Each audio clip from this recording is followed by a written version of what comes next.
Chapitre 5, Introduction au day trading et pré-market. Moi, ça fait maintenant plusieurs années que je suis spécialisé dans le day trading. D'accord. Donc tout ce qu'on a mis en place avant, les 4 premiers chapitres, euh, la loi de Dow, les zones, FTB, FTR et les signaux d'entrée, eh bien, c'est pour gentiment en arriver là au day trading. D'accord. Vous pouvez utiliser tous ces chapitres, ces signaux, etc. Sur du swing, il n'y a aucun problème. Mais ceux qui veulent aller plus loin, eh bien, voilà, bienvenue à vous dans la suite et le chapitre 5. Alors moi, au fur et à mesure que je trade, j'ai passé des milliers d'heures sur les graphes. Au fur et à mesure que je trade, au fur et à mesure que j'observe le marché, au fur et à mesure que je vis des séances de trading en live, donc c'est-à-dire tous les jours, voire 2 fois par jour, eh bien je rajoute, j'enlève, je modifie des setups. Et du coup, ma vision du marché, elle change et elle évolue tous les jours. Le trading, c'est très très évolutif et c'est ça qui est génial avec le trading, c'est qu'on n'a jamais fini d'apprendre. Vous pouvez avoir 15, 20, 30 ans de trading, vous aurez toujours des choses à apprendre. Et ça, c'est génial parce qu'il faut s'adapter au marché et c'est pas le marché qui s'adapte à vous. D'accord.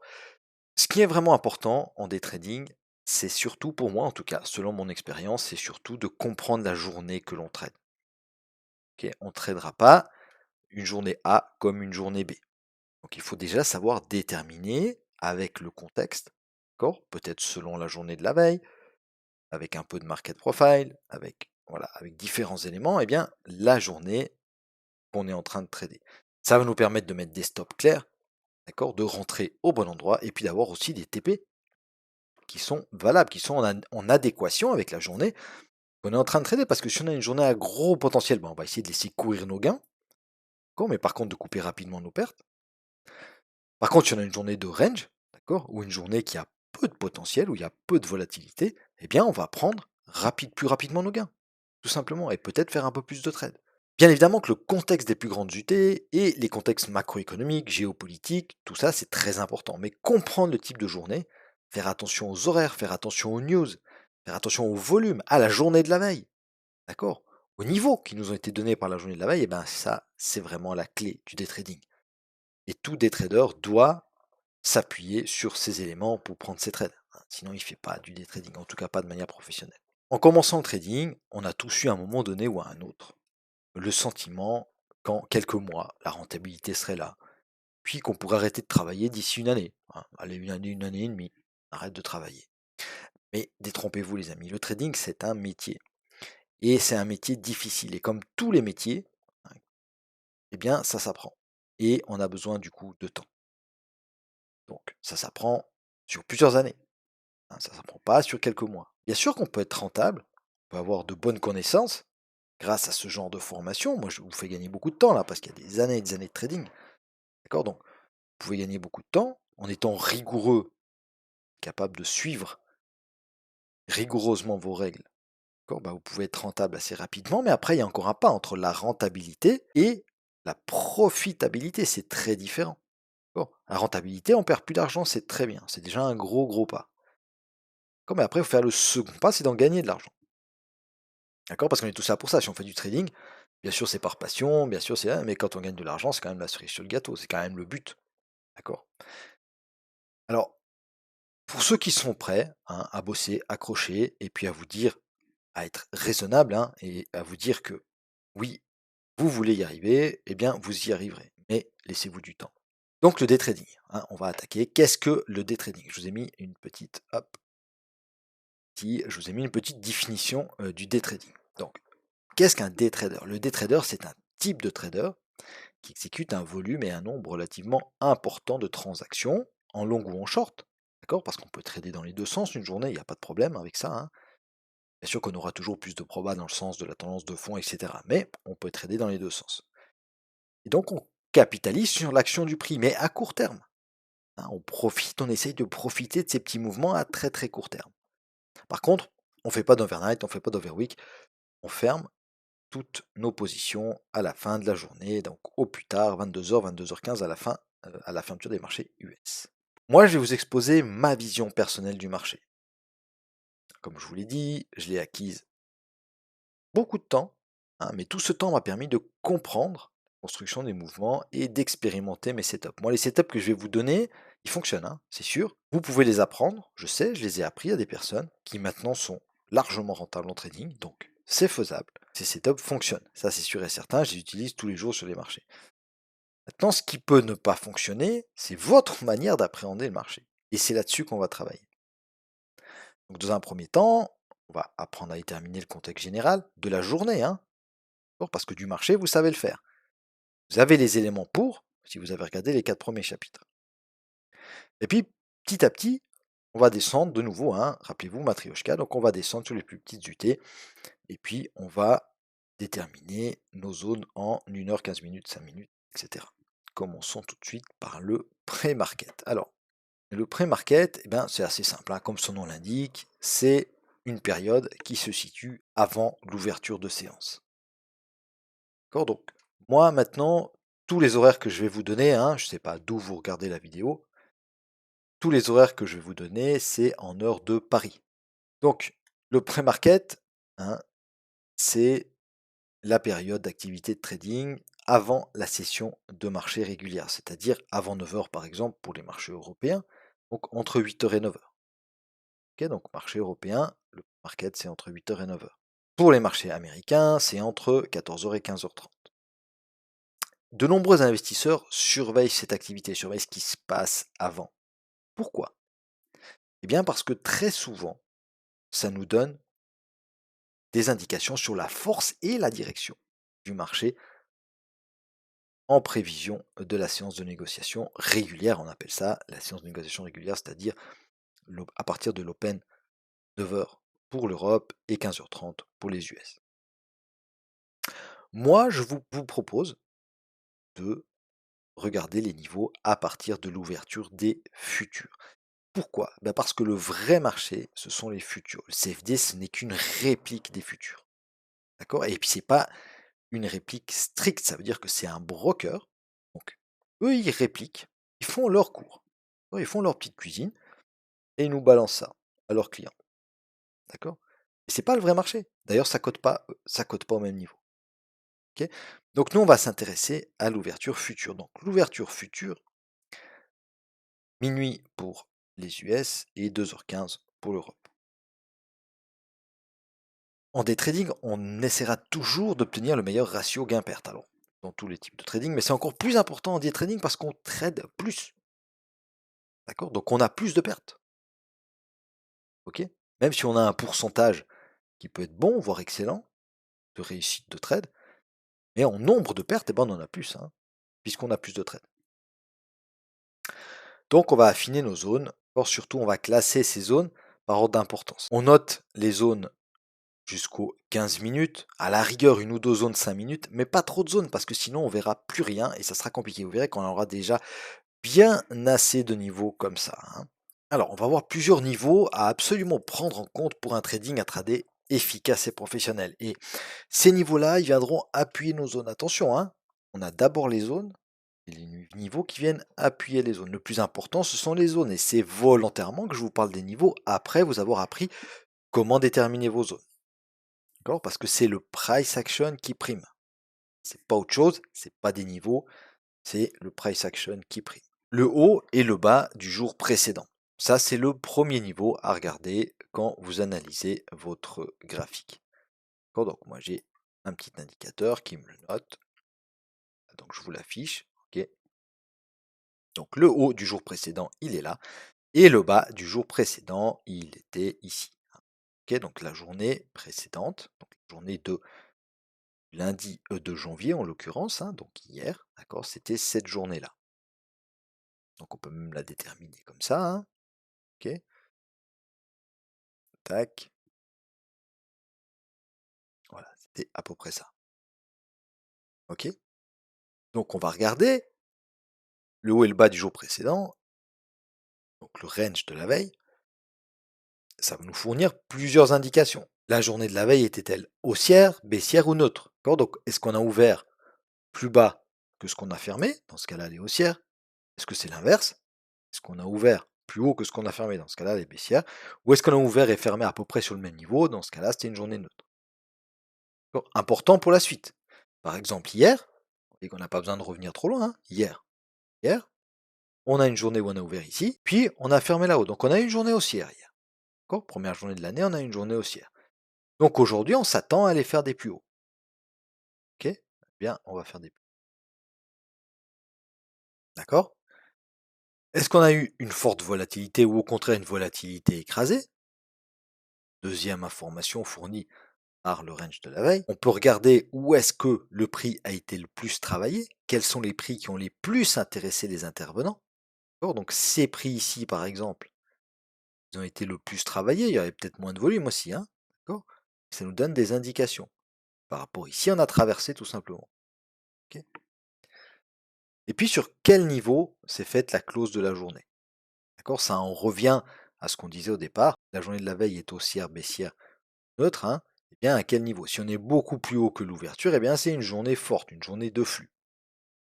Et ça sera précieux pour le lendemain. Justement, nous, on s'attend peut-être à, hop, à repartir dans le flux qui avait été initié hier. Ok. Question essentielle à se poser également quand on ouvre à 9 heures. Est-ce qu'on ouvre dans le range de la veille, au-dessus du range de la veille ou au-dessous du range de la veille? Si on ouvre dans le range de la veille, on dit qu'on ouvre en équilibre. Si on ouvre au-dessus du range de la veille, on dit qu'on ouvre en déséquilibre haussier. Et si on dit qu'on ouvre en dessous du bas du jour précédent, eh bien on dit qu'on ouvre en déséquilibre baissier. Alors c'est important, pourquoi? Parce que si on ouvre en dehors du range de la veille, ça veut dire quoi? Ça veut dire que les intervenants, les gros intervenants du marché, ils estiment qu'hier, on payait le DAX pas assez cher, ou du moins qu'on peut le payer plus cher aujourd'hui, qu'on est d'accord de le payer plus cher aujourd'hui. Là, c'est le premier message qu'il donne. Alors après, à voir si le haut du jour précédent est défendu, ou alors si on réintègre directement en début de séance le range de la veille, hein, d'accord? Mais c'est des indications importantes. Quand on ouvre en déséquilibre, des fois le déséquilibre c'est très très fort, la plupart du temps d'ailleurs, et ça nous fait une journée flux. Ok, donc là ça n'a pas été le cas, hein. Vous voyez qu'on a ouvert, hop, à 9 heures, tac, on a ouvert dans le range. Dans le haut, certes, mais dans le range du jour précédent. Malgré tout, c'est parti fort. Ok. Inversement, si on ouvre en dessous du range, donc en déséquilibre baissier, eh bien les intervenants, ils estiment que hier on payait trop cher le DAX et qu'aujourd'hui on devrait le payer moins cher. D'accord. Ça met toujours des probas de notre côté. En cas d'équilibre, le haut et le bas de la veille, ils font respectivement office de résistance et de support. Bon, là, ça fait résistance. Après, alors on l'a cassé, certes, mais ça a fait résistance. Et le bas, ça peut faire office de support. Et en cas de déséquilibre haussier, ben, le haut de la veille, il sera défendu par les bulls, par ceux qui veulent casser et qui veulent aller plus haut. C'est un niveau qui sera important, ça sera un niveau fort, un niveau dur, qu'on va défendre. Inversement, en cas de déséquilibre baissier, bah, ça sera défendu par les bears, ceux qui veulent aller plus bas. D'accord. Donc le bas du jour précédent, il sera défendu par les bears et ça va être, nous, un niveau, pourquoi pas, où on pourra se positionner. On va revenir dans le chapitre suivant sur ces notions d'équilibre et de déséquilibre. Pour le moment, moi, j'aimerais bien que vous compreniez bien le concept et ce concept-là, on veut pouvoir l'intégrer à nos zones de valeur fortes, à nos FTR et à notre loi de dos. Comme je vous l'ai dit, les marchés, par exemple sur le DAX, hein, ils ouvrent, hop, les marchés futurs, puisque c'est là-dessus qu'on va s'appuyer nous. Bien, le DAX, il ouvre à 2h15. Donc 2h15, on appelle ça l'Open Globex. Je le mets toujours en vert. À 2h15, on a ouvert ici. C'est un niveau important. Regardez, on est venu rechercher l'Open Globex d'hier, ce matin. Donc 2h15 pour le DAX et minuit pour le dos, vous pouvez le noter. Ce niveau, on va surtout le regarder, comment est-ce qu'il réagit dans un premier temps. Alors dans un premier temps, on voit que ça fait résistance ici, puis finalement on le casse, donc ça devient un support. Vous aurez des matins où l'Open Globex, il repousse les cours directement dans un sens. Puis il fait office de résistance ou de support. On parlera alors d'initiative, mais ça on verra aussi à mesure en trading live, ça sera beaucoup plus facile à expliquer.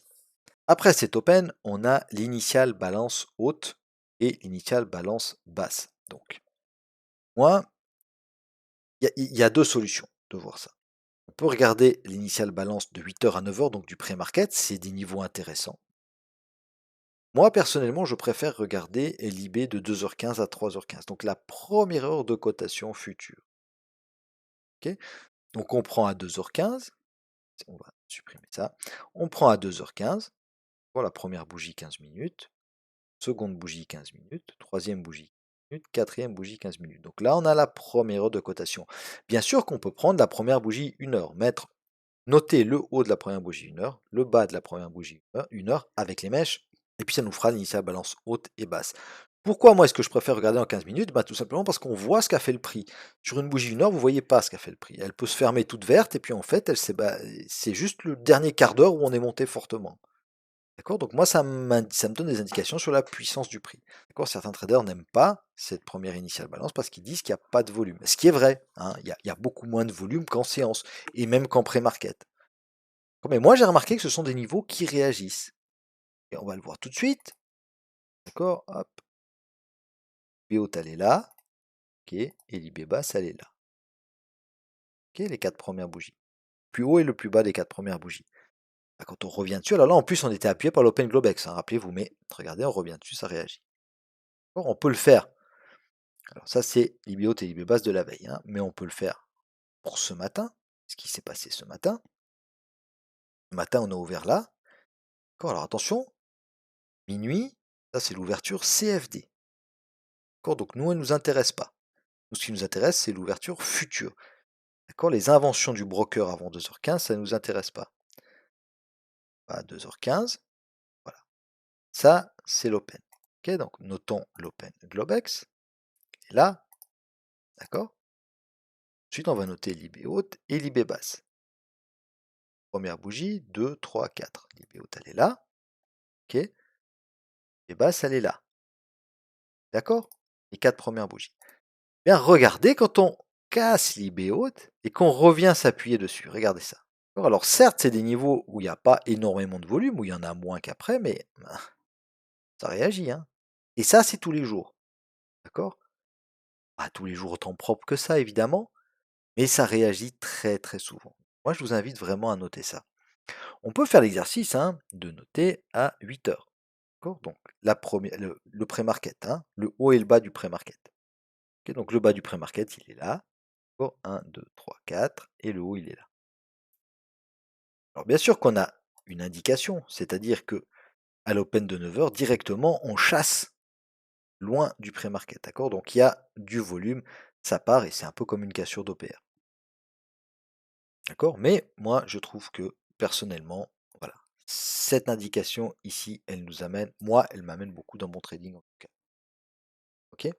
Donc cet IB, comment est-ce qu'on va l'interpréter? Eh bien, on va regarder plusieurs choses.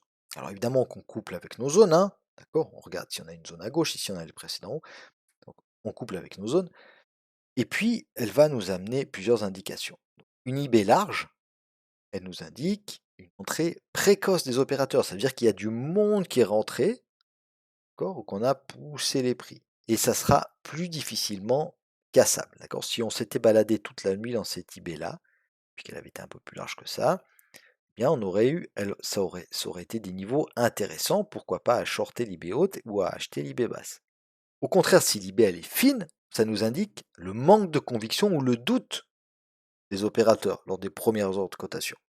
Donc elle va être cassée beaucoup plus facilement.